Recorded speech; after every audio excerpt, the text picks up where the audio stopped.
Would you like to learn how you can travel the world? Would you like to hear the story of somebody who has traveled to 68 countries? He's been on the road for the last 4 years. Do you want to hear the story of somebody who is running an online business, is making online courses, and is basically doing whatever he wants, with whoever he wants? Well, if you do, then you're in the right place, because I'm here with my very good friend, Naraine, a lifestyle designer, a digital nomad, an entrepreneur who travels around the world while running his online business. In this video, we're going to delve deep into his life. How is it to travel the world all the time? How is it to run an online business?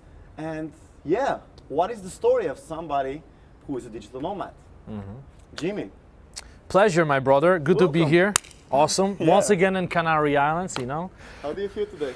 Dude, I feel amazing. It's cool because we keep meeting each other in Canary Islands. It's one of those places that keeps bringing, you know, a bunch of old friends together. I mean, actually, our other friend Adelka is there, Luke is there, Edmund is somewhere in the house, but we have a bunch of good friends here. So life is epic, you know. There's something special about this place, and Definitely. I mean, we're here right now in Gran Canaria. We celebrate New Year with a big group of friends.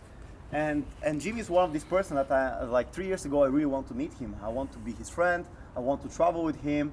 And we've been celebrating, actually, this is like second New Year that we celebrate together. yeah. Right? We meet each other in different places. And Gran Canaria, Las Palmas, is one of those places. And we come here because, first of all, it's in Europe. And second of all, it's warm in the winter. Yeah. If you want to have these kind of conditions, otherwise we just have to go to Asia in this time of the year, or probably South America. Yeah, I mean, it's January now, and when you look at the sky, I'm not sure if you can see it, but it's a blue sky, 25 degrees today, and it's just unbelievable. So that's one of the things I love about being location independent, right? You don't have to just settle for winter as it is, but you can basically move around. And you know, some people, they love winter. I have personally friends who, they love the snow, they love skiing, but there are many people who hate cold, and I'm one of them. So why would you stay in a cold place if you don't have to, right? I also really don't like Exactly, right? So you take your laptop, like Adelka over there, and you can get your work done from anywhere in the world. We were So joking, like 2 weeks ago, we were like Skyping. Edmund was already here in Gran Canaria. yeah, He was actually on this roof with his laptop, and we could see the blue sky. I yeah. was in the Netherlands. Oh It was wow. like full with snow. It was super dark. Here it was still blue and like light, and it was just like surreal. Yeah, And it over is. Here it's like, it's so nice. So yeah, I mean, Jimmy, you've been traveling for last how many years? Well, I've been traveling. I've been moving around for 10 years now, but non-stop for almost 5 years. So before I relocated to different places, studied in the UK. I lived in Hungary as well, in Budapest and in Spain, a bunch of different places.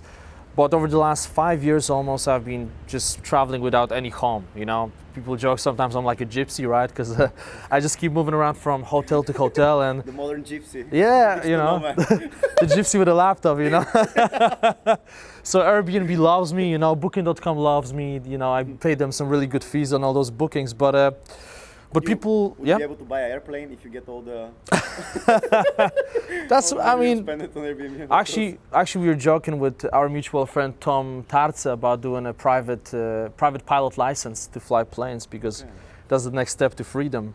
But that's what I love about this lifestyle, that you can be wherever you want to be, and you can't predict what's going to happen in your life. And I love this feeling of freedom that, for example, you come to Canary Islands and then you meet a bunch of amazing people, and they tell you, you know what, man, we are going to Argentina next month, and you have this freedom to say, you know what, I'm gonna join you. Why not? Let me book some flights, and you just go with the flow. So it's awesome. And you've been living this life, right, for a couple of years now. Yeah, I mean, it feels amazing, like, to be able to travel around the world, and some of our new friends who are actually also here behind the set, they're also experiencing this lifestyle. They're traveling, they are earning now money online. And that's why I want to record this video, because you inspired me to do that. I saw your videos online, and I was sitting in my room when I was in university, and I said, I want to do the same. I crave for traveling. I want to fucking travel around the world, and now we're doing it. Yeah. And it feels normal now. But back then, it was a complete dream. I didn't know how is it possible. I didn't know anybody in my life who is doing that. It was just people in the television, or like books, like Tim Ferriss or somebody like that, but it was completely out of my reality. And you were the first person that I saw that is like making something online, earning money and traveling, because, okay, to be doing that, you need to be earning money, right? It's not, Of course, yeah. It's not for free. Yeah. And you're paying for flights and you're paying for hotels and stuff like that. And I think many people who also want to travel, because it's just natural, like young people like us are curious, we see all these videos online, and they'll like to develop this lifestyle as well. Yeah. So they might be wondering, like, man, how are you earning money, you know? Or how are our friends earning money? What are the opportunities nowadays? How did you start? How did these online courses work? How is cryptocurrency working? You know, how can they earn money? But before we talk about those things, so many things to talk about, right? What I think many people don't know, and something that I learned when I met you, is like your story, like how it started. Because you were not rich, you're not from a rich family. Yeah. Right? Your parents are not millionaires. No, actually, they were medical doctors, but back in Poland, right after communism, if you were a medical doctor, you would be making approximately 400 euros per month if you were doing well. If you are not doing well, it was even less than that. So as you can imagine, it was pretty crazy to know, especially my father. My father came from South America. He got a scholarship to come over to Poland, and people told him, hey, you will come over here and you'll make a lot of money. It's a great opportunity. And then he comes over, met my mom, they fell in love, awesome, right? And the next thing you know, oh wow, what's happening? Why am I making less than, you know, than anybody else in the society? So it wasn't easy, but I also don't want to pretend that it was that tough, right? I didn't grow up in a ghetto, you know, like people shooting each other. Wasn't that bad, but I definitely didn't have that much money. And I had many dreams. I was looking at the, you know, globe, and I was seeing all of those different countries, pondering, will I ever be able to see them? And I had those daydreams thinking, oh, I would love to get on a ship and see the entire world. But deep inside, I didn't believe that those things were possible for me. You can probably relate to that, 100%. Right? You have those dreams, but you keep asking yourself, well, other people can do it, you know. You read those books, you know, the kids from the Beverly Hills, White Hills, and you're like, well, they can do it, I can't do it, because I'm not from America, I'm not from the UK, I'm from Poland. But then eventually I started breaking down those limiting beliefs, and I decided that instead of assuming that I can't do those things, I'm just gonna give it a shot. And at least I'm gonna try, and if it doesn't work, then screw it, you know, but at least I know that I tried. Yeah. And then that's what I think many people don't know, because they see your YouTube channel, they watch your online course. You have now more than 100,000 students in your Udemy courses. You're famous. You give public speeches around the world, and they think, okay, this guy has made it already. Probably he's rich, and they don't know that you're from Poland. Yeah. That you're from a very small city in Poland. Toruń. Toruń, right? Many actually of your Polish students, when I talk to them, because we have a course together, and I say, hey, do you know that Jimmy's from Poland? They're like, no way. Oh, really? Yeah, they don't even know. Cześć. Pozdrawiam was bardzo, jestem z Torunia. Yeah, and they don't know that when you went to England to study there, you didn't have much money, right? Yeah, yeah. And I've heard your stories. I wasn't there at that time, but I've heard from our common friends that sometimes you were a little bit broke. Yeah, you know how I got to the UK, by the way? No. Did I tell you? No.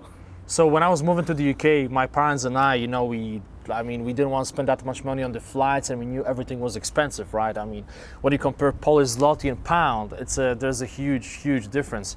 So instead of just me flying there, we got a car, and we drove all the way there, and we packed the car with like a bunch of beans and rice, and I never told you, no. and cans of tuna, and I just got so much. I got enough food for like the entire family for a few months, and I even had that. I'm prepared to survival mode. You said you want to hear the real story. This is the real story, you know. So, I remember I had this armchair in my room, and I don't remember how I got it. I think it was either some gift, or I was trying to save up money for. I don't remember, but I had this nice armchair, and I figured, you know, if chairs are not comfortable there, I wouldn't be able to afford one. So we even packed an armchair, you know, in the car, and we drove for like 30 hours, you know, to the UK to make it cheaper.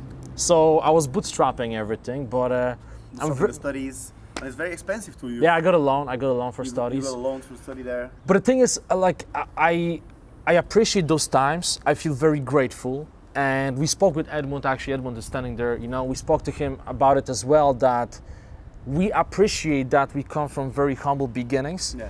Because thanks to that, now we can appreciate more. If you make a bunch of money now, you'll not just take it and just spend it like this, because you remember, you know, how your family tried to make ends meet. You remember those hard times back in the day.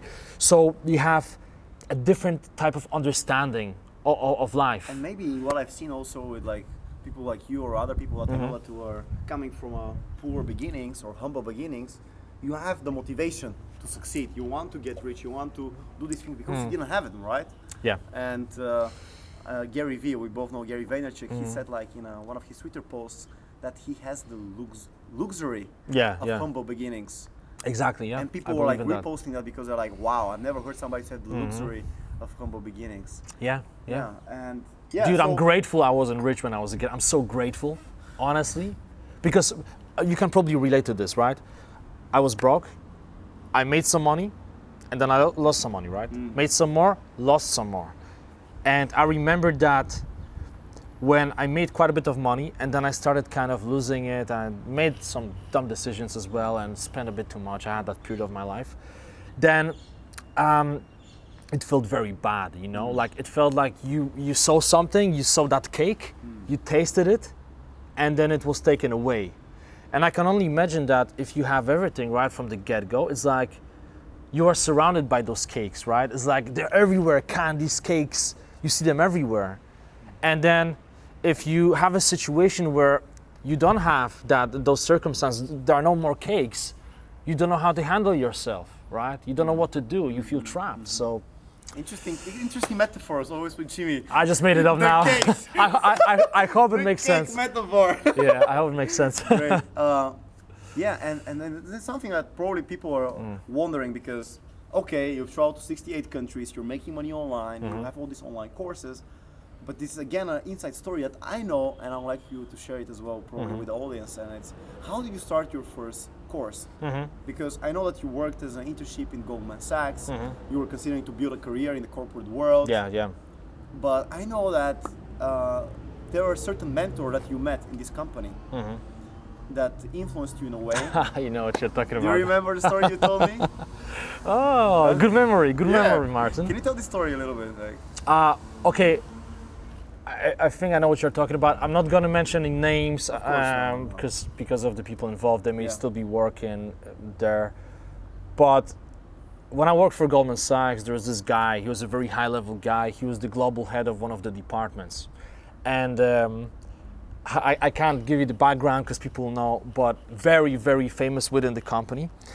And he was kind of mentoring me. Like, you know, from time to time, like usually every week, every 2 weeks, we would go for a long walk. Like that guy didn't believe in sitting down, you know, like this and talking. He believed in movement. He believed in just going out there and connecting in a different way. So we would walk around London for like half an hour, like in an army, just really fast. And we would be talking and brainstorming. And I remember I did a bunch of presentations at Goldman, one of them in front of almost 100 people. And afterwards, he told me, dude, you shouldn't be working here. Like, what are you doing here? And I was a bit confused. And I asked him, what do you mean? And he said, look, you could work here, you could make a lot of money, but I can see this is not what you want to do. Your skill set is not for this. You can't do way bigger things. You can have your own business. Why would you stay here? And he really made me think because I remember that beforehand, I kept thinking, you know, back at uni in the UK, everyone had that dream. Oh, I want to work for Goldman, for Morgan Stanley. I want to work for McKinsey or BCG. It seemed like half of the uni wanted to work for a big corporation, right? Because and I'm not saying there is something wrong with that. Everyone is different, right? But everyone had that false sense of security, right? I'm going to work for a big corporation and I'm going to be sorted for life. But obviously we know it could be further from the truth, right? So obviously there was a lot of social pressure and that was the thing to do. So when I got to Goldman, everyone was like, oh man, congratulations, you made it. And I'm like, what do you mean you made it? I just started working here. I haven't accomplished anything yet, but people are already acting in a different way. But I still had that misconception that if I pursue that path, especially, you know, considering my humble beginnings, I felt like, oh, I can make it. I have my Goldman Sachs business card and I'm gonna be someone. I'm gonna be a somebody. But then when that guy who can't be named, when he told me, you know, why would you stay here? You can do much bigger things. You can have an impact. You can contribute to people. You can change the world in your small ways. That made me think because he was like an authority for me. I looked at him. I looked up to him. And if he was telling me that, I realized that, wow, there must be more to this life than just being stuck in a corporation. So that's when I started thinking more and more, and at one point I made the decision that I would never ever go back to a corporation. What were the skills that he saw in you that you have? Presentation skills, sales ability, persuasion, what was it like? I don't remember exactly what he told me, like specifically, but it was a blend of the sales skills and most importantly the passion, right? Because I believe selling, right? Selling is not about trying to like show someone all the benefits of buying something or doing something. Selling is about, real selling is about getting so passionate about what it is that you're trying to give to other people that it's contagious, right? That they're looking at you, they're like, holy shit, this guy really believes in this. I gotta do it as well. Like this is for real. I gotta do it. Like, you know how it works, right? Because you're a really good salesman yourself, but you get so excited, people can't sense that it's real, that it's authentic, and they just want to follow your lead. So he could see that during my speeches back at Goldman. I was very stressed out, by the way, almost passed out before my presentation, but then again, I kid myself. Whoa, I have my glasses. That's funny, that's a blooper, I kid myself like this, just go, just do it. I went on the stage and I delivered, and I think he could see that passion. So great. Now, how many courses do you have online right now? I don't know. 12? Maybe around 14, 15 courses. 15 courses something online. like that. Yeah. And yet again, for me, as an insider, somebody who's been knowing Jimmy for a couple of years now, and met your professional crew that you shoot usually those courses with. Amazing people. Amazing, great. And Mania, mwah, mwah, and Daniel, hello. I know the story of the first course. Yeah. How that happened, and probably it will be interesting for people to share it because they might think that probably you had all the money to hire a crew and you just knew how you want to do it and you knew 100% it's going to work out, and you went and you created a course and it went like this in the beginning. But can you please tell us the story? Sure. So I made a promise to Martin before this interview that I'm gonna go with the flow and I'm gonna go really raw and deep. So I could tell you like the short version of the story with conveniently skipping certain elements, but I'm gonna share with you the real story. So I mean the full version of the story. So I was working for a company. We were organizing conferences in different places, including Amsterdam. And I realized that I can't work for someone. I tried that a bunch of times, worked for Goldman, worked for Allianz, did other things, and I figured I tried it too many times, it's not for me, I know it, I have to do something on my own. So at one point, I decided to quit my job, and the CEO was telling me, dude, we can make big things together, you're good for the company, you should stay. And I said, sorry, I understand, but I gotta leave, I gotta try my own thing. Maybe I'm gonna be broke again, but I gotta try. Quit my job. Same week, I quit my relationship after 3 years. The most serious relationship I've ever had. The only woman I considered marrying. So quit my relationship and I moved out of that country. Everything within 7 days. Wow. So you can picture this. One week you are living in Budapest, in a flat, you have a beautiful girlfriend, you're planning future together. You have a job, everything's going well, you're looking to the future. And literally, fast forward 1 week later, you're back in your parents' place on a Friday night, sitting, trying to make something happen. You don't have that much money, your savings are really evaporating very, very fast. And all your friends are in other places and you're on your own here with your family, and you start thinking to yourself, am I 20 something or am I 15 again? What the hell is going on? And it's a very strange, debilitating feeling in a way, but I did it because I felt that if I don't try my own business, I'm gonna regret it for the rest of my life. And I did a bunch of things before. Back at Allianz, I hired telemarketers, I had a small team, I used to sell t-shirts from the US, I did a bunch of small business ventures, but I thought to myself, I gotta do something bigger. And because I was already making videos for a couple of years on YouTube, and people were responding very well to them, I figured, you know what, people seem to enjoy my content, but I don't think I'm pushing it enough. I feel like I could be doing way more, but I just haven't uncovered my true potential, right? I've been using a small $150 camera, I wasn't posting frequently, I gotta take it to the next I level. remember those videos. They're like, Yeah. yeah, very amateur, like Very with your phone, yeah. on the beach, no microphone. You can't hear any, like it's I remember crazy. your body language. And the funny like thing is different- that those videos are still there. yeah, they're still online. You have them there. I didn't delete them on purpose because To show the journey, yeah. exactly, you know, I meet many people, they tell me, oh, it's easy for you to have a movie crew, but I didn't always have a movie crew.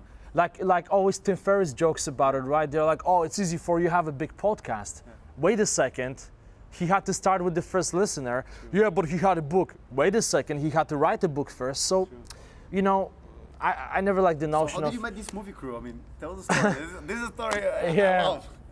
So actually, I was still in Hungary. I was about to fly back to Poland, and I called my mom and I said to my mom, "Listen, I'm gonna fly back. I quit the relationship. I quit the job. I'm gonna go back."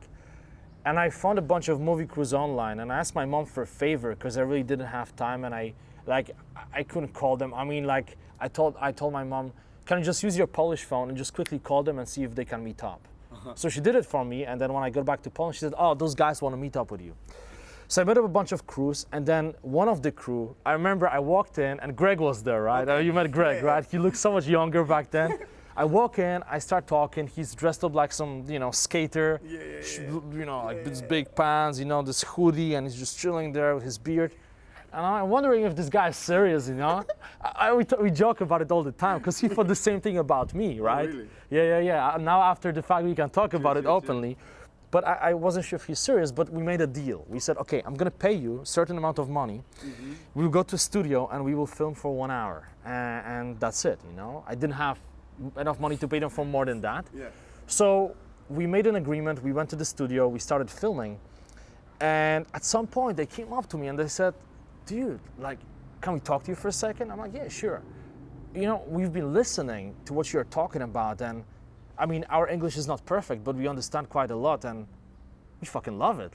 This is some great stuff. We are enjoying this. Are you sure you just want to do 1 hour? And I said, well, technically, we could do more, but I mean, my budget is limited. So we started thinking, we started brainstorming, and then we figured, okay, why not just work together, pull the trigger, and just take it to the next level. So instead of just settling for something small, let's take a risk together. I'm not gonna pay you anything. You will film for me. You will spend a few days on filming, but I'm gonna give you a percentage. And this way, we may not make any money, but we may make a lot of money, right? So there is a big unknown, and I love those guys. They love adventure as well. They love to take risks, especially Greg, right? So they said, okay, let's do it. Let's see how it goes. So we filmed the first course. By the way, while we were filming the course, it turned out that one of those guys, Greg, he's my cousin. Yeah, you told me that. Yeah, you found out that you were like family. Yeah, exactly. It was like a sign from the universe. I know some people may think it's too much of a woo-woo, but it was actually a great sign from the universe. Like, whoa, we are cousins? Like, what's going on? So it was pretty funny when it happened. And you booked like a hotel, you like a different location, because I remember the quality of your first course and the content and everything was like so professional. Mm-hmm. We were almost overdoing it, But the funny thing was that after we filmed the first course, we really bonded. We worked till late, and we would work till 5, 6 in the morning. It was crazy. So the first month was all right. We made, I would say, decent amount of money for the first month in business. The second month, it literally went down to like 25% of what we made in the first month. And what happens, and you know how it is, right? You start questioning your ability, you start questioning whether there is the right market, you start questioning whether it was your skill and your experience and knowledge, or maybe it was just luck, maybe you were lucky. So we had those thoughts, but we kept pushing and we kept building content. And then the next month, a little bit more. The next one, a little bit more. Then we came to Canary Islands. We made enough money. We came here, rented a place with some of our friends that are actually here right now. We are still connected. We are still friends. So we came here, but it wasn't easy. And it was quite interesting because at that point already many people were thinking that we were making a killing. So people would see our They see the videos. courses, they see how Yeah. it looks like. They see you traveling around the world, and they think, oh my God, this guy is a millionaire already. Yeah. You know, like he's living the lifestyle. He's flying. He's making videos. Exactly. And because on your videos, I mean, I have to be honest, like your videos really are so like breathtaking. The production quality, the editing, the way you're presenting on those videos. I mean, I've seen like you make one video, one take, and it looks like perfect. It looks like almost like, I don't know, like poetry, but like it's inspirational and like give a lot of content. And Appreciate it, man. Thank you. Yeah, you're welcome. And I know the backstory because you've told me that, for example, for your first course or these videos, you do one video 10 or 15 times until it's perfect. Yeah. And people think sometimes maybe when they're watching a video of like a movie of like Leonardo DiCaprio, they think that, you know, this scene is like shot like that. Yeah. And what they don't realize, it maybe took like 1 week to shoot one scene. And it goes a lot of work and a lot of talent and a lot of like, sometimes it doesn't work, so you have to reshoot it the next day.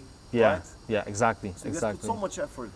Yeah. We were putting a lot of effort, Yeah. and it wasn't easy, man. Like. And you kept on going. You create more courses. Yeah. Second course, third course. And the thing is, I'll be frank with you, we had a moment where we almost gave up. There's one moment when our motivation went down a little bit and we didn't plan any future shoots, and also I got some job offers and I was thinking maybe I should get that job and make some more money and just put this thing on the side. But there's this one moment when we had a call and we figured, no, we got to take it to the next level. We got to keep going because this can be big. Like, people enjoy this. The only problem is we don't have enough traffic yet, but content is good. People, it's helping people. So we booked flights to Corfu. You know, we went there in Greece and we filmed a bunch of new products. And then within 2-3 months, everything just went to the next level. I couldn't believe what was happening. Amazing. Like, I started making 5, 10, 15 times more money than at the beginning and never looked back ever since, right? But it was because we kept pushing and we didn't give in to that feeling of, you know what, probably this is not gonna work. We kept pushing. And the problem is that, you know, many people, when they face those difficulties, they give up. They assume that it's not gonna work for them. And look, in some cases it won't, right? I mean, there are different situations. I don't want to be one of those guys, you know, who always embrace positive thinking. Believe in yourself. It's gonna be great. You're gonna make millions of dollars. It's a real life, you know. Different things are for different people. Yeah. But in most cases, people give up a bit too early. You know, like the way I see it, if you truly want something, and it's not working out, push it a little bit more and a little bit more. Or change the strategy, or like Or do change the something, try anything exactly. else, but keep on trying. It took a couple of months to start to get traction online, to start making the money, and Yeah. then, you started rolling after that, right?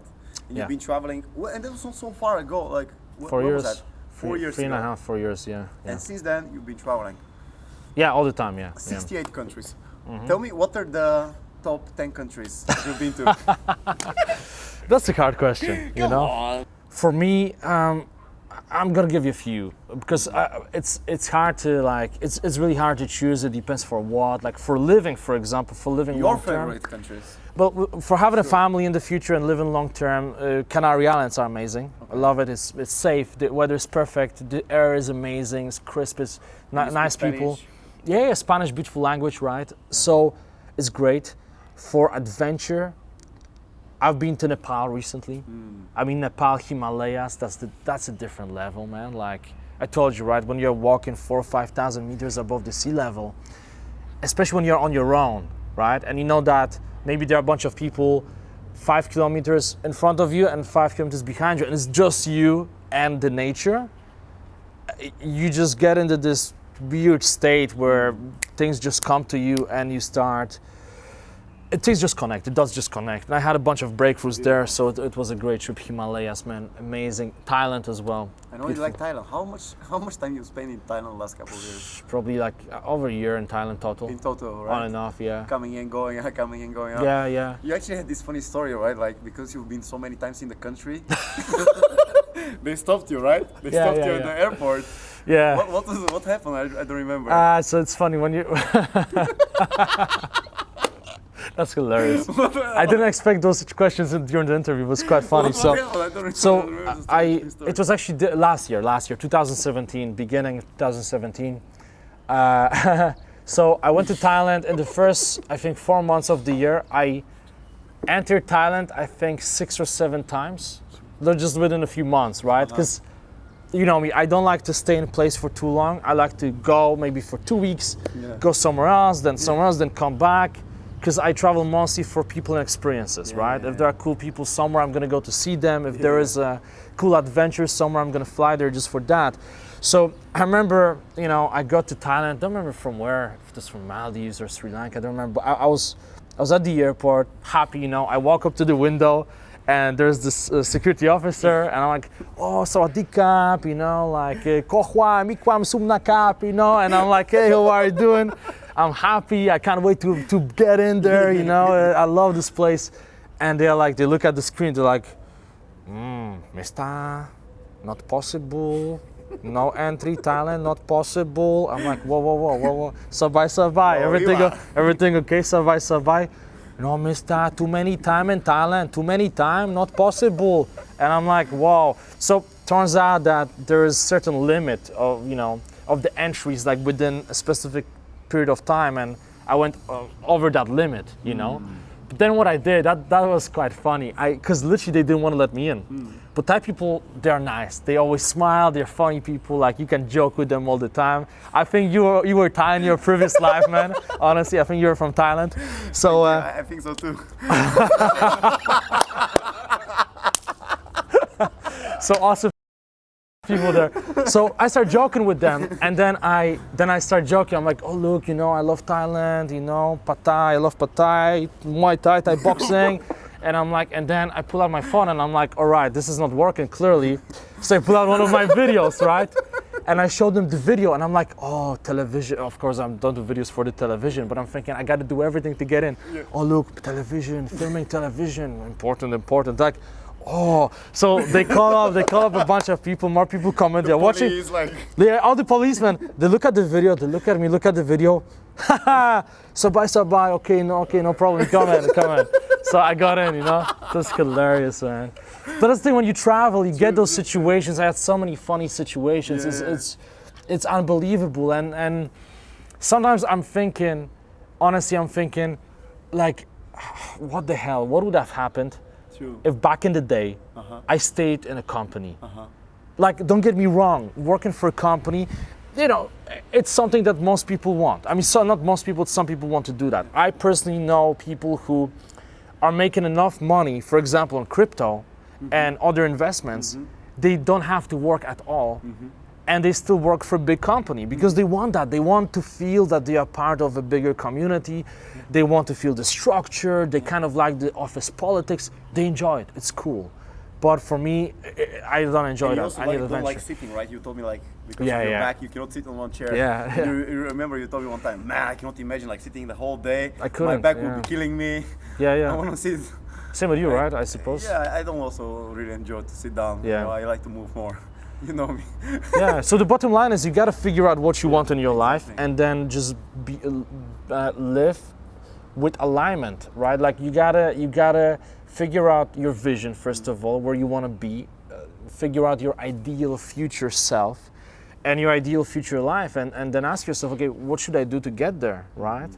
Like for example, for me, notice my perfect day exercise, right? We talked about it a lot, and when I did that exercise back in the day, I realized that I have to travel, I have to see new places, I want to discover new cultures, meet people, learn new skills, learn languages, have this crazy type of James Bond life, but help people, help as many people as possible along the way. And it was clear to me that I can't work for a corporation. But for some people, you know, when they define their perfect future life, they may realize, okay, I want to be a big CEO and I want to do business deals every day. And that's fine. Yeah, exactly. I want to ask you something which probably people don't talk about a lot. Oh wow, let me get a sip then. Because, please take a sip, because I mean, traveling is great and seeing around the world and all these countries is amazing. And there are a lot of benefits of that, you know. You learn new languages, you speak English, you speak Spanish, you speak Polish, you speak Italian, I think you speak Portuguese as well.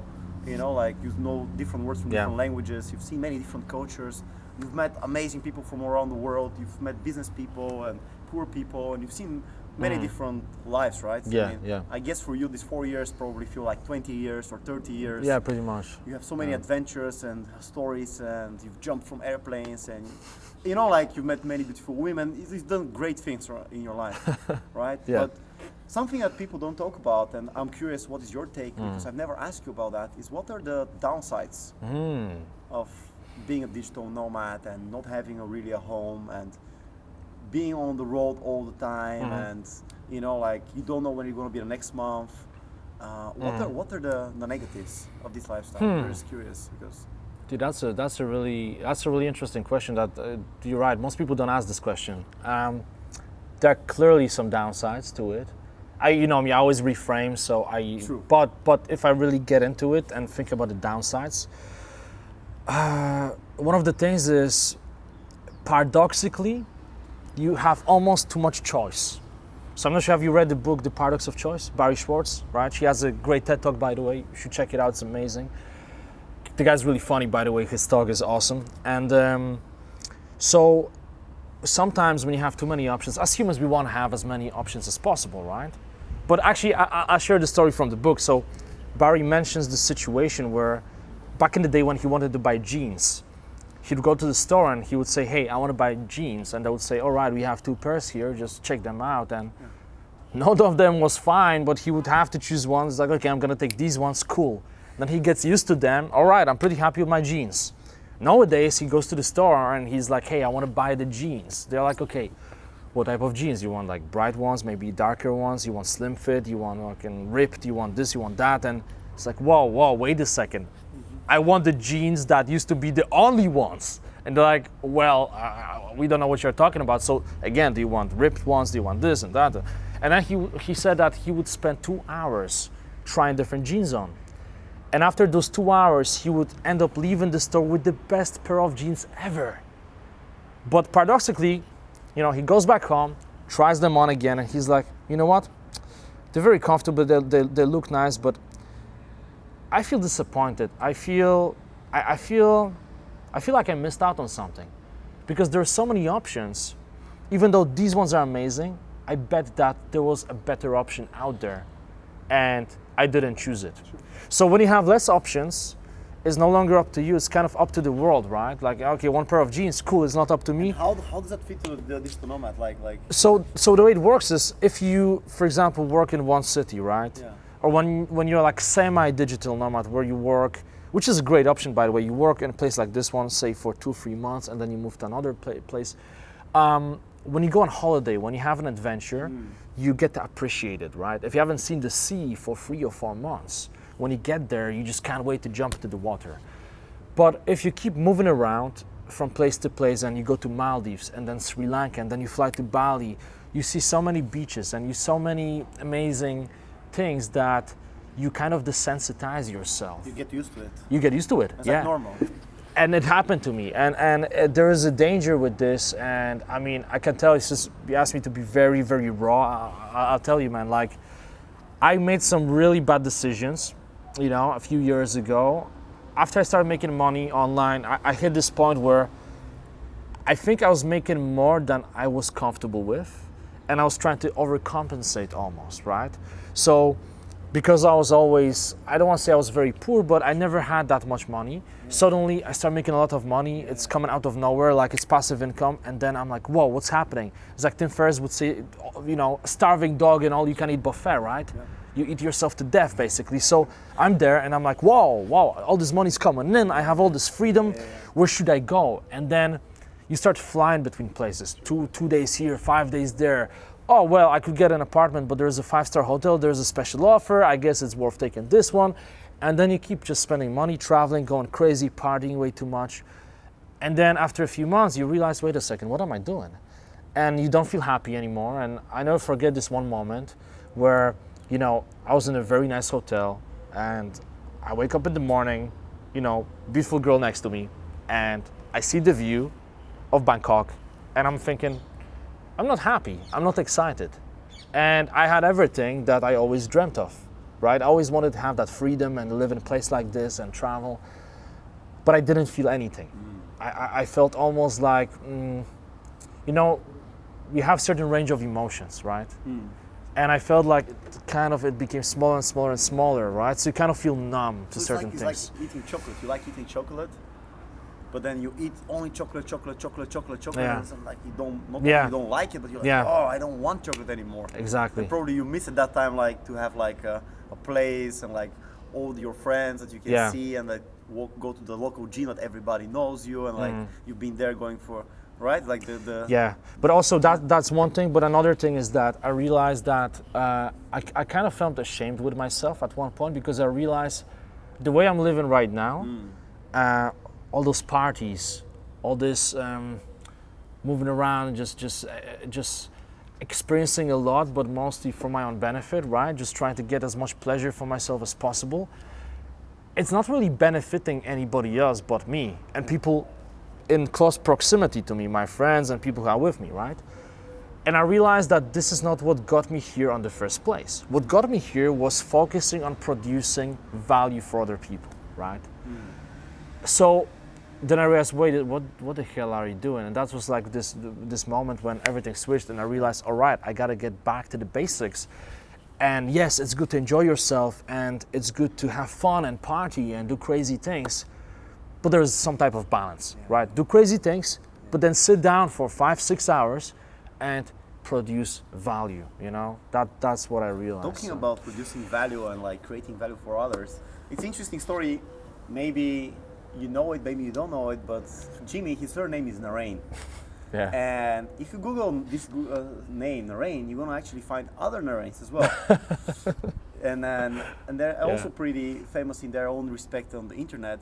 This is Adam Naraine, your brother, and also your father, Roy Naraine, right? Roy Naraine, yeah. And it's an interesting story because they're also creating online courses, and some people follow that. Probably his father was an online entrepreneur and creating online courses, and he inspired Jimmy to start doing it as well. But actually, the story is the other way around, right? Yeah. Can you tell how did you get your family in creating online courses? Wow, you have some really interesting questions. That's well done, well done. All right, so I mean, you know how it is. You know, you have parents. In most cases, when you have parents, it's pretty hard to influence your parents, right? Because they feel like, by nature, they feel like they are the authority. They know how to live good life, and you are the one. You up. They knew it from like little kid, and they taught you everything. You were the one supposed to follow them. You were the student. And to some extent it is true, but I think there comes a point where, especially in today's world, younger people, they are exposed to so many different opportunities around and so many different ways of thinking, especially when they travel, right? And parents can learn a lot from kids. So I remember when I got started with my online journey, well, I mean, I wasn't living with my family already for like 5 or 6 years or even more than that. So, I mean, we would meet once in a while, every couple of months for Christmas, you know, for holiday, I would come over to visit them. But I mean, they just let me live my life. I would do my thing. But when I started embracing that online journey, because I had to stay with them for a couple of months, because as I said, I didn't have that much money, I had to build myself up. You know, they were giving me advice. They're like, hey, you know, are you sure you want to do this? What about going back to corporation? You can get so many different amazing jobs. So initially they were a bit skeptical, but then when I started living that life and traveling and actually earning money and like, they could see that, okay, this is working. And then my father has a shit ton of knowledge. He knows so many things. And it's not just knowledge that comes from experience, but he's naturally gifted with this ability to understand things like body language, right? And to think in a positive way and to reframe certain things about life. So, I mean, you guys probably don't know, but when he was 18, he came over to Poland to study medicine. He got a scholarship. Back in the day during communism, coming over to a different continent meant saying goodbye to your family, potentially for 10, 15 years. Because he came from Guyana. Yeah, British Guyana. Okay. So he didn't speak Polish? He didn't speak any Polish. So picture this now, if you go to study in a different country, it's easy, right? You get a loan, you get there, you call your parents, get on Skype, book cheap Ryanair flight and go and see them. Back in the day, you literally know as an 18 years old that you're entering a plane that you think may fall down because these were different times, and you're going to a country that's in the middle of communism, right? And you have no idea when you will see your family. So he did that. So he was always very adventurous. And I mean, it took some guts to do that, right? So you were inspired by him, like he did it as well, like. I think it's kind of, maybe it's in the blood, I don't know, man. Yeah. But he has a lot of knowledge and experience, and he has that thing. But you know, he did a bunch of different, he was a doctor and he did consulting for companies. Then he started working as a project manager. He did a bunch of different things, changing careers. But I always felt that he could teach so many people because he used to teach executives, right? And I felt like, damn, you know, people should see what you've got. People should see all that knowledge and experience. I kept telling him, man, I mean, with my father, we talk like friends, you know, like I call him and I'm like, hey, what's up, man, how are you doing? So I'm like, man, you should just do it. Like, you should just publish a course. I mean, people will watch you. And it's funny because I felt like even though he had all this experience, you know, teaching executives from Nestle, for example, or Danone or companies like that, I still could see a little bit of limiting belief that pretty much everyone has. That, well, yeah, but you know, I'm not sure if people want to watch my content. But then when I hit that level, when I was already making a really good amount of money, I remember that I kept brainwashing them, you should start building courses, you should get into online business. And one time I went to visit my family and they were kind of kidding always, you know, oh, how much money did you make while you were sleeping, right? And initially it was like $5, $15. And then one time I went to visit them and I don't remember the exact amount, but there was some promotion going on. And they're like, haha, you know, this is funny. So how much did you make when you were sleeping? And I don't know, it was like $400, $500, something like that. When I said it, they just kept looking at me thinking I'm kidding. But then I said, well, no, actually I made this much money, check this out. Showed them my statement. And they couldn't believe that it's possible. But after I showed it to them, they realized, wait a second, maybe this makes sense. Maybe we should jump on board.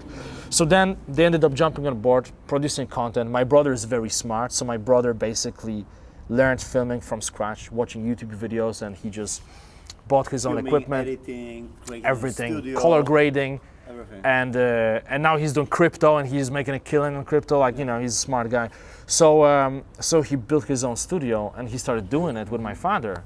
And the first course they filmed with an iPhone. Wow. And it was a big success and it made quite a lot of money. So it's funny, right? Many people tell me, well, I don't have the right equipment, I don't have a movie crew. Look, you have another example that you can be 50 plus years old and you can film a course with an iPhone and you can still make it happen. And English not your first language, right? Yeah, well, in my case, yeah. Okay, my father, it was, yeah. Amazing. I'm super proud. I'm really looking forward to meeting them. Probably. Well, you haven't met them. This year. I'm coming over to visit you in Torun and.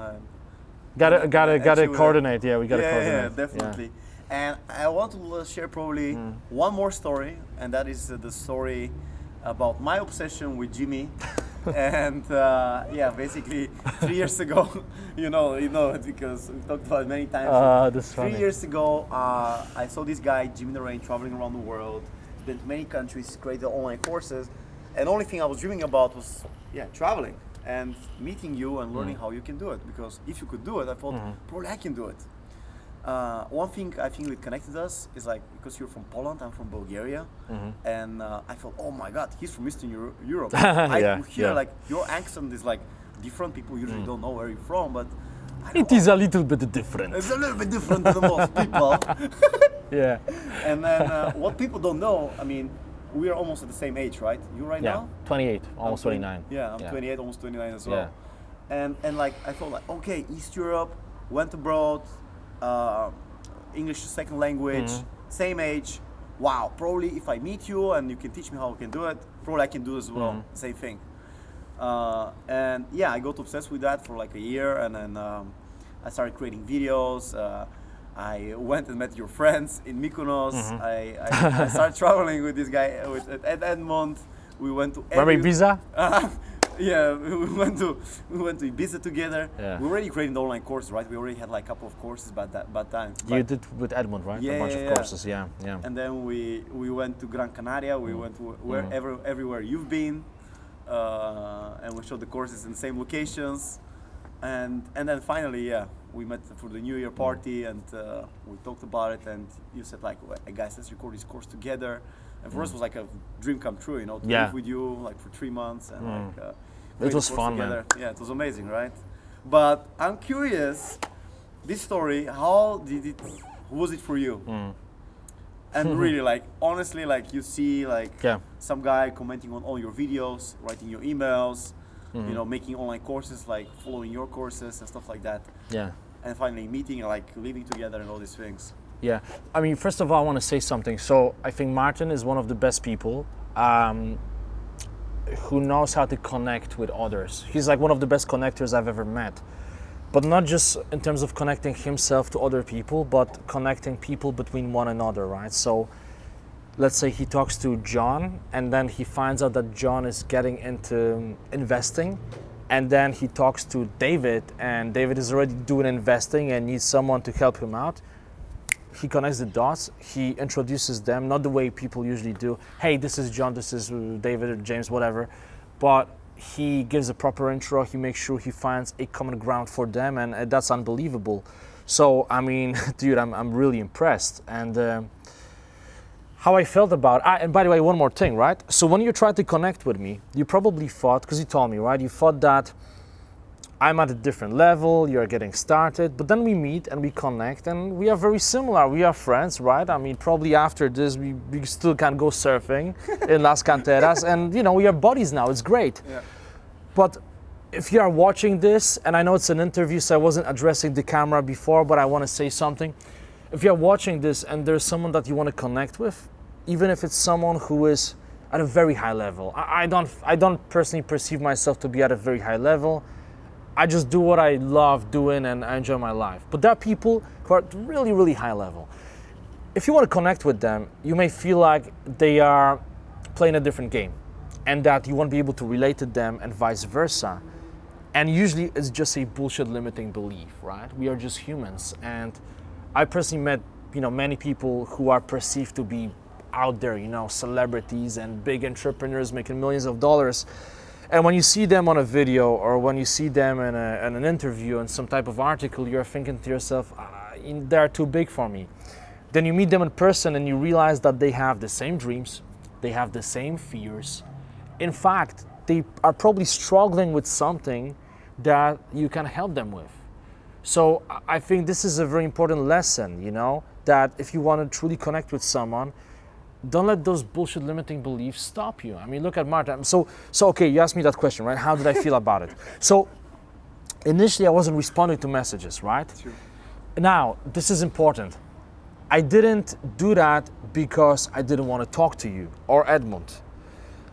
I was simply too busy with other things and I was bombarded with different messages. And you know, when you get a bunch of comments on YouTube, I mean, YouTube is not that big, but on Udemy, I would get like 50, 100 messages a day, right?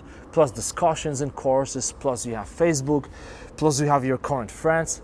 And on the top of that, you're traveling and you know, you don't want to be online all the time. You want to switch off and go to Bali and surf and produce content, not thinking about the online bit. So it wasn't intentional that I didn't respond. I know. Right? I've seen your inbox, and I can imagine. Now that I'm traveling as well, I can see like how is the lifestyle. Yeah, it's crazy. You have different things to do. Then you open, you have 100 messages.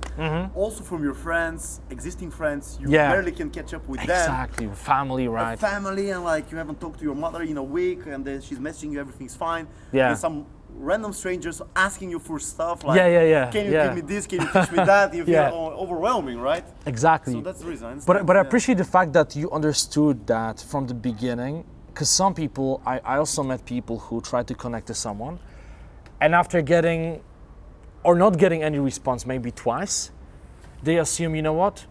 Screw that person. I don't want to talk to them. True. Fuck them. If they think they're better than me, fuck them. Actually, funny story, when I met you, and I didn't meet you yet, but I want to meet you. Yeah. I met Edmund at a conference, and we just talked, and I said, I want to meet this guy, Jimmy Naraine. He's like, you know Jimmy Naraine? And he's like only other guy who knew about you, and he wanted to meet you as well. He said, oh, I already sent him 2 emails. You know, he's like saying 2 or 3 emails. And I think you responded to the second or third one. It was a very short email. You could see like you were busy, just like, hey man, nice to But yeah, difficult. Yeah, but I mean, I appreciate that you kept pushing because, and whoever is watching this, if you want to connect with someone, just keep pushing, because not getting a response from that person or getting a no doesn't mean no. It basically means I may be busy right now with my other things. Maybe my dog died today and I'm not in the mood. Maybe I'm going through a tough breakup, or maybe I'm working on a big business deal. I'm not responding not because I don't like you. Okay. I don't know you. True. I just kind of overwhelmed. So always remember about it, and don't take things too personally when someone doesn't respond to you. So with you guys, initially I was like, okay, they want to connect, cool. They don't give up, okay. But then I was like, whoa, they don't give up. I checked you out and Edwin. I'm like, okay, those guys, they seem really cool. They seem genuine.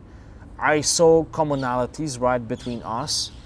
And then it kind of progressed naturally. But what I liked about you especially is that you always came from a position of giving value, on understanding the position of the other person, right? So Martin, instead of asking me for something like, hey dude, can we jump on a call? Can you help me to do this or that? He would ask really interesting questions. He would be very short, so it's easy for me to respond. I mean, there's nothing worse than getting like an essay and then you're thinking, okay, I want to respond to this, but I don't have time now, let me do it later, and then you forget about it. But if you ask a short question, cool, short response, we have a connection. And you're very smart about connecting to my inner circle. Because then suddenly I open my WhatsApp group and I see Martin there. Yeah. And I'm thinking, who the hell is Martin? Right? But then I'm sorry, man. Gino was so busy. I tried everything. I tried to record these videos online and he wouldn't respond. So what I did is I added all of his friends that I knew on Facebook. Dragos, Tamas, Adelka. I added them all and I started talking to them. And they were much more easy to reach because they were sitting in one place. And and then we got to become friends, and they were organizing this trip 2.5 years ago in Mykonos in Greece. And after a couple of weeks, they invited me as well to join this trip. Now, the only person I knew there, and I have met him at a party for 10 minutes, was Eugene. Yeah. And I didn't know anybody of this. Who was here like 2 days ago, by the way. True. He just left. And and you were not sure if you're gonna go to Mykonos. For me at that time it was a big investment, but I decided, hey, if I really wanna meet Jimmy, if I wanna meet him, I need to meet his friends. And in this way you'll be thinking probably like, oh my God, this guy chilling with my friends, like what's going on? Who is this guy? So yeah. That's very smart. That was very smart. Yeah. And I went there and I actually got to know you much deeper because most of those people, they studied with you in university, they've known you for years, they knew before you started doing things online, so I could get to know the whole story about you, And you realized, he's just a normal guy. What's happening? Let me change that wallpaper on my desktop. Yeah. He's just a normal.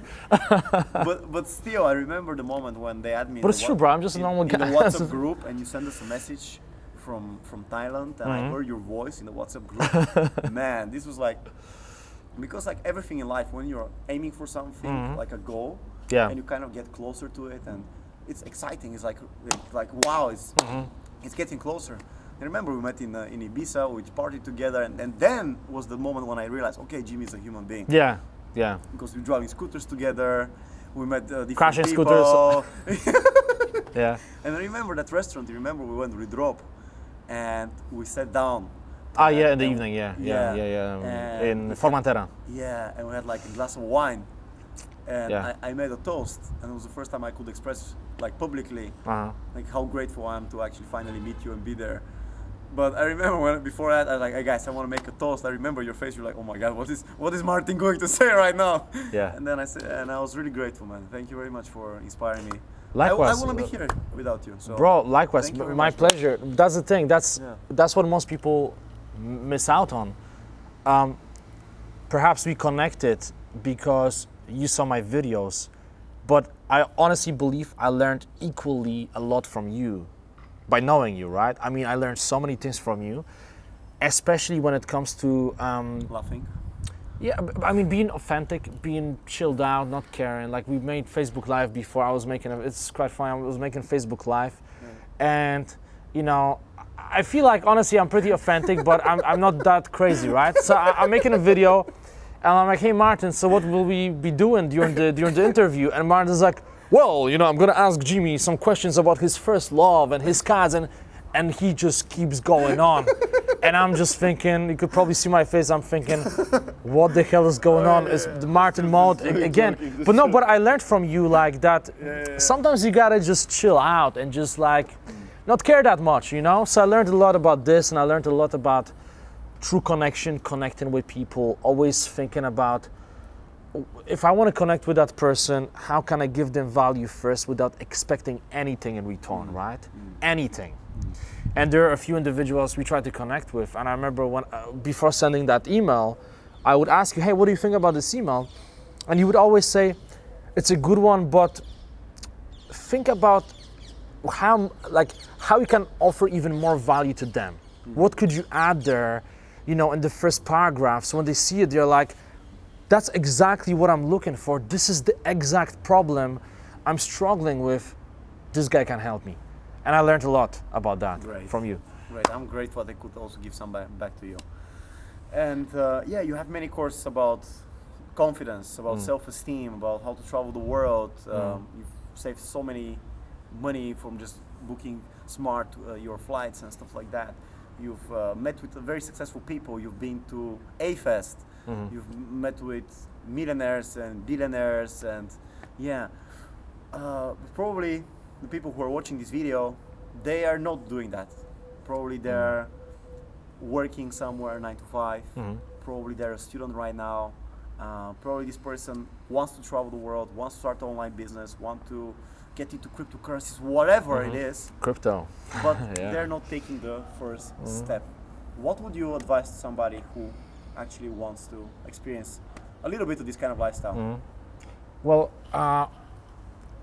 first of all, there are many things we could talk about. I don't want to make it too long. I'm aware of the time of the interview, but first of all, you gotta define your definition of success, right? Because in today's world, everyone is like, oh, how to be successful, 5 tips for being successful. What the hell does it mean to be successful? And it means different things for different people, right? I mean, for you, right? You want to travel the world, you want to have the freedom, you want to meet the right people, you want to enjoy your life. For me, I love my freedom. I love to experience as much as possible. I love to learn new things. If I can go to Cuba and learn salsa for a month, I'm gonna say yes to it. I'm gonna do it. And I may miss out on a great opportunity to make money in the meantime, but I don't care because it's not just about money for me. But I know people who have different dreams, right? They want to build multi-million-dollar companies and not have 5 of them, but 50 of them. I know people who legitimately want to be billionaires. That's their dream. They want to have that. Okay, cool. So you got to define what success means to you first, right? And you got to define your ideal future life. I mean, how can you get anywhere if you don't know where you want to get, right? My favorite example, I think Jim Rohn used to talk about it, like if you don't know where you want to be, you're like a yacht without a sail, right? The wind can be strong, you have opportunities around, you have no idea where you're going. Like, how can you embrace those opportunities if you don't know where you want to be? So the first step is to define where you want to be and what success means to you, right? Once you have that, then instead of reinventing the wheel and trying to go to a kitchen, if you are not a good cook, imagine you buy a bunch of ingredients and you say to yourself, screw it, let me just try something. You put a bunch of things into a pot and you hope for the best.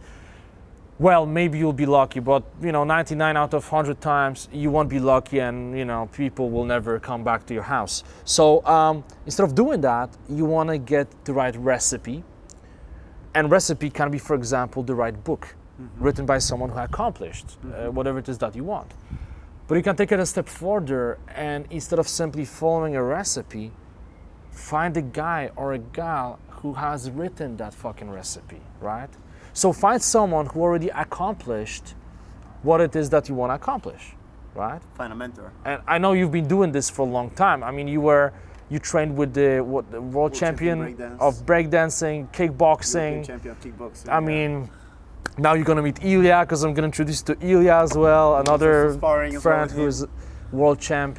So you follow that, right? And thanks to that, instead of just trying to learn by making your own mistakes. Of course, you make your own mistakes, but you accelerate your progress by learning from other people's mistakes. You have a blueprint from them. So get a recipe, figure out what you want, figure out your definition of success, get a recipe, and find a person who has accomplished whatever it is that you want to accomplish and connect with them. How to connect with them? Provide value, all right? Don't be one of those people who send one of those messages, hi, I've been watching your videos. I have a few questions. Question 1, 2, 3, and 4. By the way, can we jump on a Skype call? You won't get a response to that because that person's probably getting 50 messages like this. You gotta be different. You gotta provide value, right?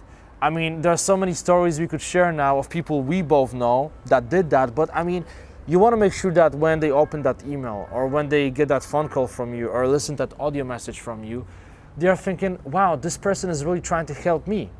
And then the reciprocity effect will work to your favor and they will probably accept your help, and then they'll be thinking, damn, Martin helped me so much with this.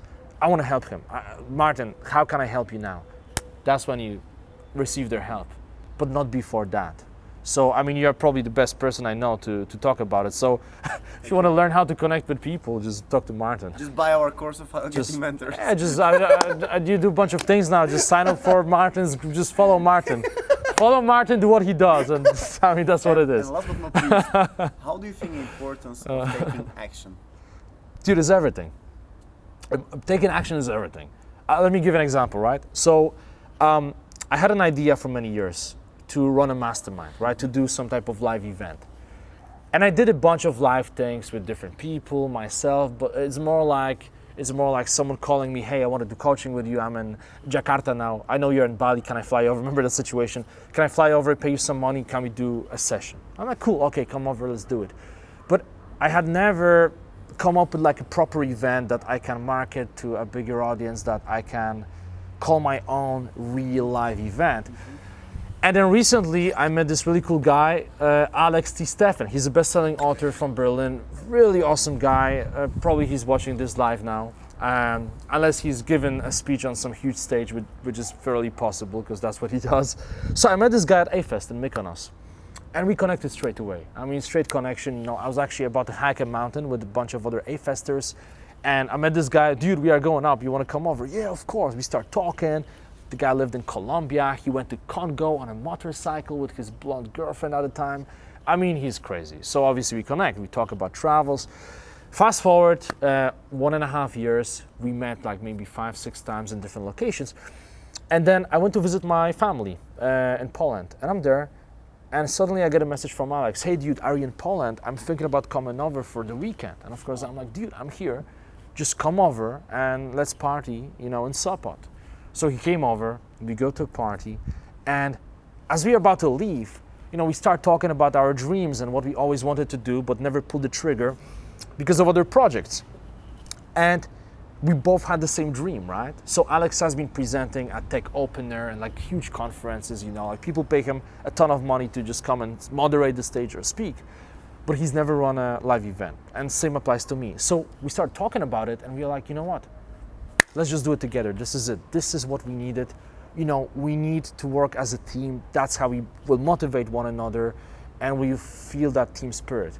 We decided, let's pull the trigger. Now, check this out. So the next day he was supposed to go back to Berlin. But actually Alex told me, you know what, dude, instead of just talking about it, let's do something about it.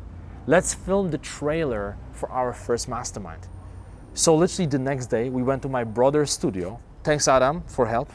We went to his studio. And 2 hours before Alex's train, we came up with a script and we fucking filmed it. We filmed the entire script. We literally, he almost missed his train. We filmed the entire script. My brother edited everything and we had a finished script, right? Finished video. Wow. Then the next week I booked, I won't say a flight, It's like automatically I say I booked a flight. I booked a bus actually, Polski bus.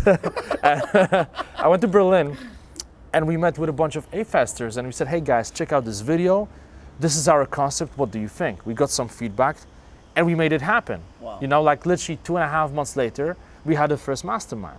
We got one guy who has a company worth almost $500 million on board. We got a bunch of like really big people. What do you mean by mastermind? It's like you travel with people, you coach them, so you bring together. Yeah, so we meet here in Canary Islands and we have a bunch of new locations as well, Himalayas, etc. So we meet, 7 to 8 people in total. Max, we don't want to have more people. It has to be very private.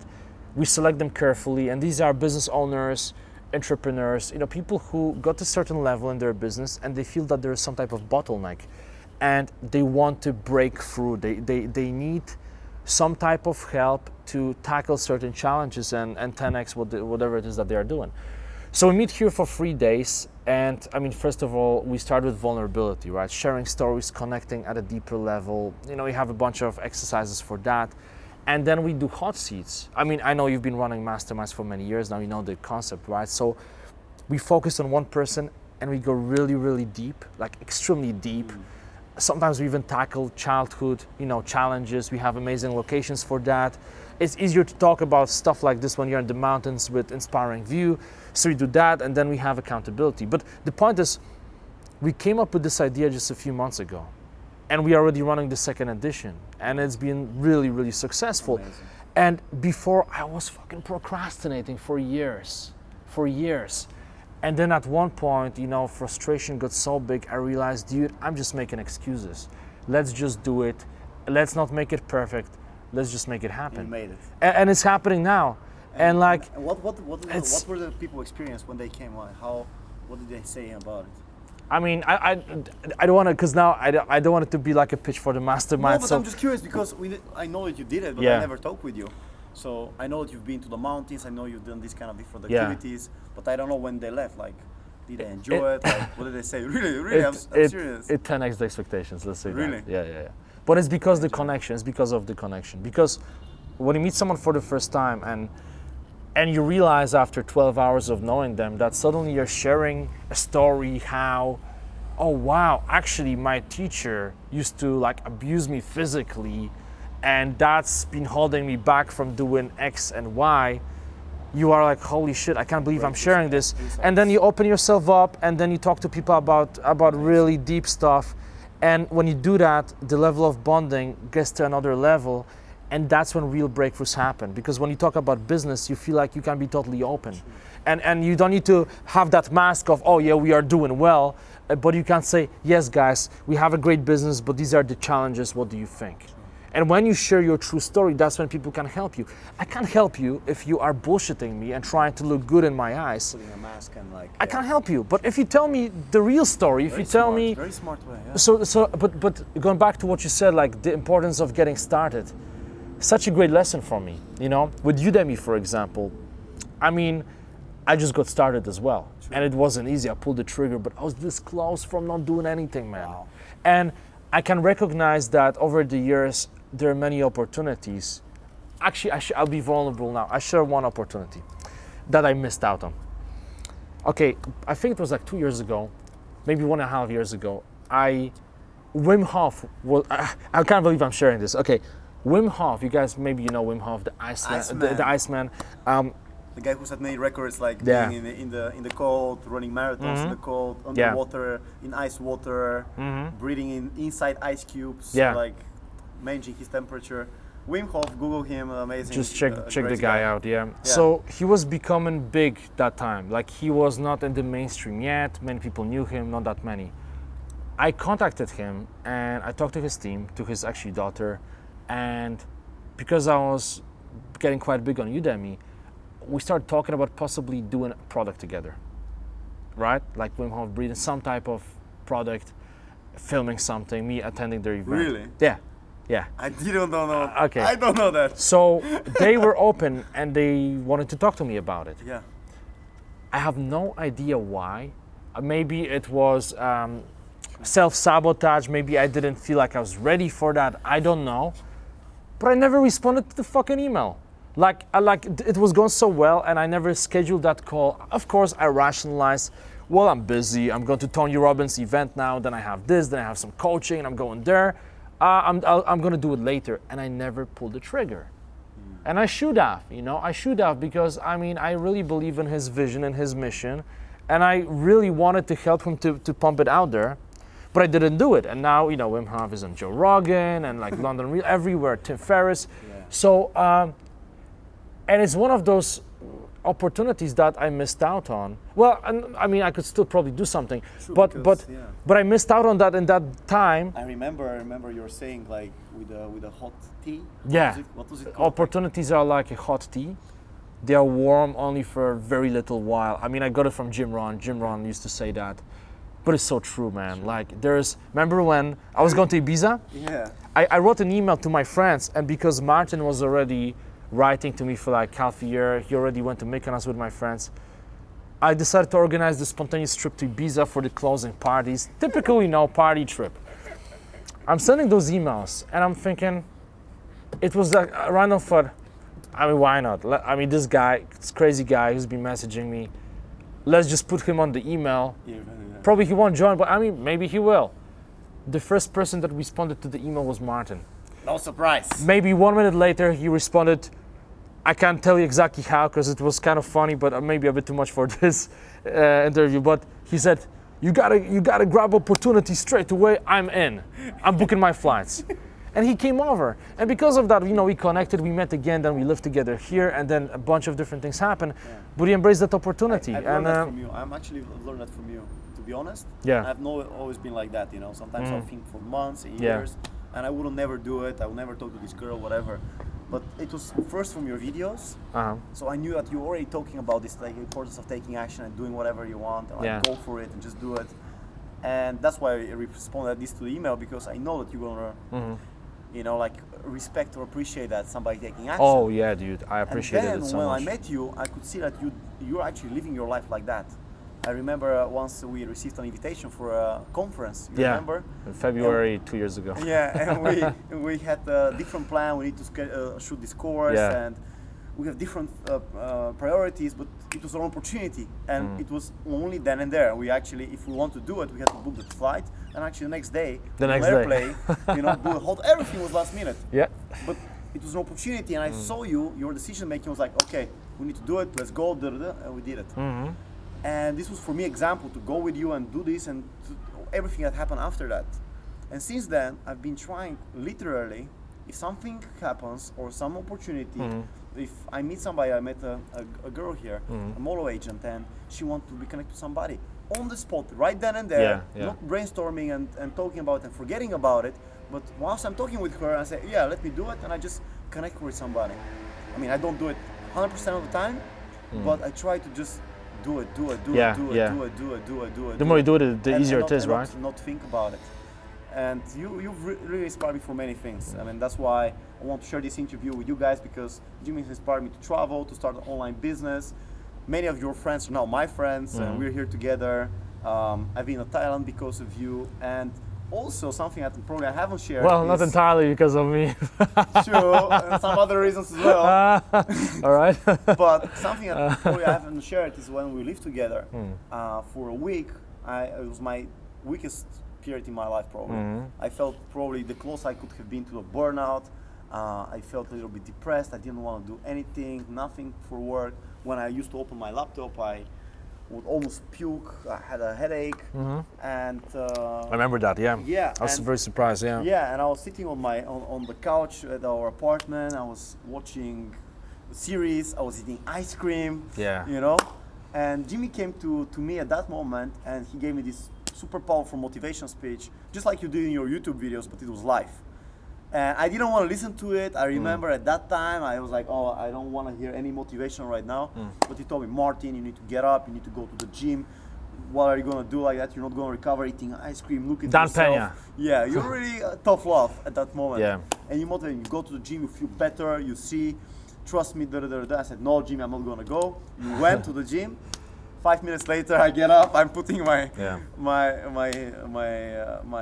sports clothes, and I went and I saw you in the gym. And I think it was that day that I actually started taking the gym life more serious. Working out. I've been working out. I mean, I haven't seen you have a body like yours, but I feel much better than back then. Yeah, I appreciate it much more. Like even when I'm traveling, I need to go work out or do kickboxing, whatever. So I want to thank you for motivating me in the health aspect as well, bro. My pleasure, brother.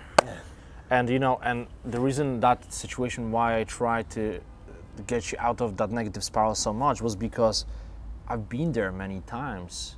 After that breakup, when I quit my job, went back to my parents' place, I remember January, I was sitting in front of the computer, just sitting like this and just like didn't care about anything. I tried to build something up, and then I looked at myself and I was like, what's happening, I had a bit of a belly.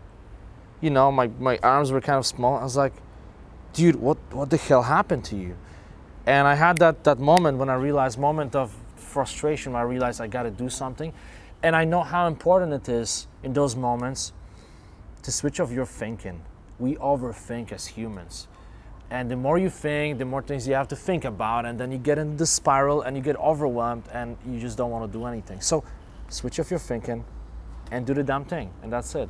And it worked for me, and ever since then, I mean, I still had moments when I would get into the downward spiral, but like, it's not about getting it perfect, right? It's like a good example, surfing, right? I mean, you know, I love to surf. And when I went to, where was it, Sri Lanka, and last time I surfed before was like in Bali, maybe half a year before. When I went there, even the waves were not that big. I surfed bigger waves before. I was sitting there, and the first day I didn't even surf because I looked at the ocean and I got caught up in rip currents before and I had dodgy situations. So I'm like, I'm on my own. I was with a girl who didn't surf, so I'm essentially, if I go in, I'm on my own. She doesn't know how to swim well. I'm like, damn, you know, I want to go in, but stayed in my comfort zone. The next day, same thing, but then I'm like, screw it, I'm just gonna go and I'll see what happens. I go in there, my heart is pumping, and then I'm waiting for the first wave, and I'm checking if there are no rocks and these currents. I'll keep checking the points if I'm not moving out too fast, because rip currents can be really dodgy. And first wave comes, I catch it, boom, that's it. After catching it, I don't care anymore. I actually hope the waves will get bigger and bigger. And the next thing you know, I'm like, fuck, let's go to a different spot. I heard there's a reef break with 2-3 meter waves. Let's fucking do it. I can completely imagine you doing that. I can completely imagine, like, yeah. when I saw you, like, surfing here for the first time, you stayed for like 4 hours in the ocean, like. Yeah, but like, bro. Hey guys, you go home. I'm gonna surf a little bit more. Yeah, but the point is, you see, like in Sri Lanka, like it was tough. It wasn't easy to get in. True. But then I got in and I got into this. But then later I had another break. Few months no surfing. Same thing. I go back to Thailand. Sorry, not Thailand. No surfing in Thailand. Go to Bali, and I see the waves, and I keep pondering: should I go in or not? And same process. Switch off your thinking, unless it's extremely dangerous. But if it's not, if it's just my brain, because there's a difference between real danger and perceived danger. If I know objectively it's just the perceived danger, I switch off my thinking, I go in, see what happens. First 2-3 waves, boom, back in the zone. Amazing. And I know today waves were quite big. I may go later. And you train yourself, right? To do that. Train yourself, condition yourself to realize when you're like perceived danger and just switch off your thinking, take action, and you feel like it after that. And meditation helped a lot thanks to you. Thanks to you. This guy got me to meditate.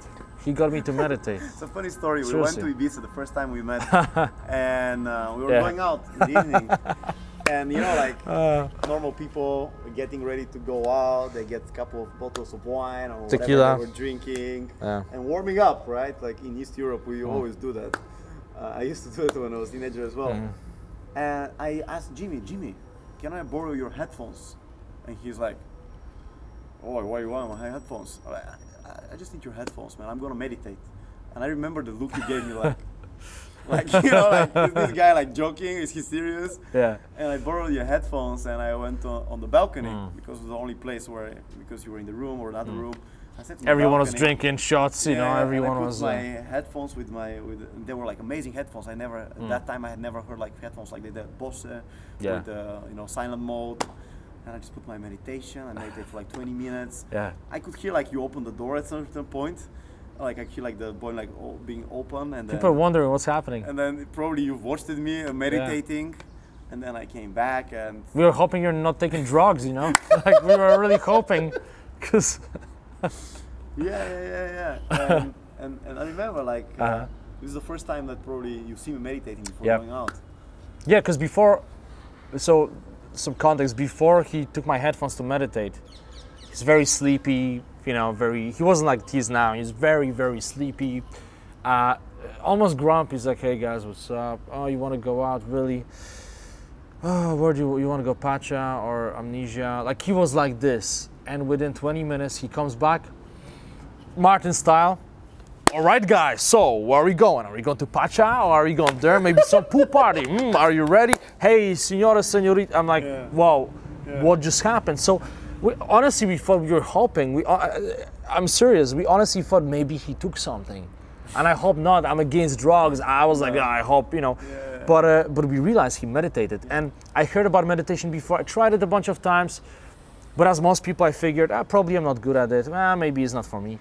But then I had a true motivation to give it a shot, and then I did some headspace and did some guided meditations. It's been many years now, and I meditate every day, and it helps me to be grounded. When I know I have to give a speech in front of 300-400 people, I'm gonna meditate before my speech, and I'm gonna go in on the stage feeling grounded and relaxed and not caring too much about the outcome, just going with the flow, and that's when amazing things happen. But thanks to you, I got into it 100%. Very, very grateful, you know? like, Chris, for that. Yeah, And man, yeah, I mean, amazing. probably we can speak for like hours and hours and hours 27 and hours, hours yeah. and like talk about many other stories because yeah, I mean, Yeah. there's so much more to share. But look over there, Edmund, and like what? I see like 12 other people there sitting from the co-living space. I guess you guys probably want to eat some food, right? So Probably, yeah. But for the first interview, I think it's quite a good start. Guys, please ask any question below to Jimmy about his lifestyle or his travels or his businesses, because I'm sure that he will find some time to answer those questions. sure, yeah, for sure. If you like to check any of his work or his website or the courses, I'm also going to post a description, a link in the description below, just so you can check what he has created and what allows him to have this amazing lifestyle. We'll put a link to his Instagram just to see the pictures of all of his travel experiences and his skydiving and meeting interesting people. And last but not least, would you like to share something with the audience, like a last wish or last words? Well, definitely many things, but all right. Final thought. Learn as much as you can, educate yourself, but be careful not to follow into the trap of mental masturbation, right? Because many people, unfortunately, fall into that trap where I used to be one of them back in the day, where you want to learn more and you stream more and more videos and you buy more courses. And it's a great excuse not to actually do anything. So I believe in education. I read probably not like Dai Lopez and some of those guys, but I read like 3-4 books a week. I really love reading and I love podcasts, but I make sure that I spend enough time thinking for myself and going out there experiencing. You know, I think was it Einstein who said that too much reading develops lazy habits of thinking? I'm not sure. So I believe in education, but make sure that you take some time to sit with yourself and think. Just think. You don't need to have stimulation all the time. You don't need to listen to music all the time and check your phone all the time. Take some time every day. Start with 10, 20 minutes just to sit down and think. Think about what you want to accomplish in your life. Think about what happened today, what you learned today. Think about certain situations that didn't work, the best, and think about how you could change them. If you could go back to the past, how you could change certain situations and be a better person. Take some time to analyze your life and think about those things, instead of constantly consuming content. I think this is really important. And nowadays, it's especially important because we are being bombarded by stimuli all the time. And it's very easy to fall into this trap of thinking that you are doing something simply because you've just listened to 15 hours of YouTube videos. But it doesn't equal doing something, okay? Get as much knowledge as possible and then actually implement it. So that's what I would say. Don't mentally masturbate. Do the damn thing. Just do the damn thing. Just do it. Yeah, this is what it is. Thank you very much, Jimmy. Guys, subscribe to this channel because I'm going to be interviewing many more interesting people like Jimmy about traveling, about entrepreneurship, and especially about social skills, confidence, and self-esteem. Probably we have to do another episode only about this topic because Jimmy is an expert when it comes to that. But for now, subscribe to the channel, post a comment below of what's your favorite part in this interview, and until next time.